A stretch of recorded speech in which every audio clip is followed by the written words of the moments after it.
I have a substance abuse history, and I'd failed a drug test for CPS. When she came to us, like she said, she didn't have a whole lot of support. When you're in that position, it feels like everybody's against you. Nobody's really there to help you.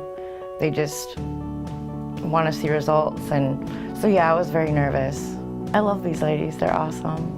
They've shown me more support in the time that I've been in their program than I've had throughout the entire ordeal.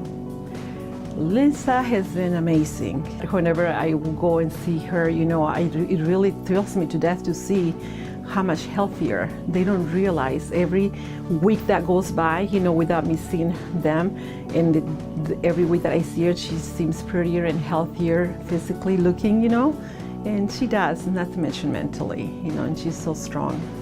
It's like finding a new best friend. We talk and laugh about everything. I can call her, it doesn't matter what time, for any questions or concerns, or even if I just need a little pep talk if I'm feeling down. I just think it's brought an incredible light in my life. I was in another program and it felt nothing like this program. I mean, it felt like there was more against me than, you know, before, or I would tell them something and they would be like the legal tattletales, you know? But with these ladies, it's not like that.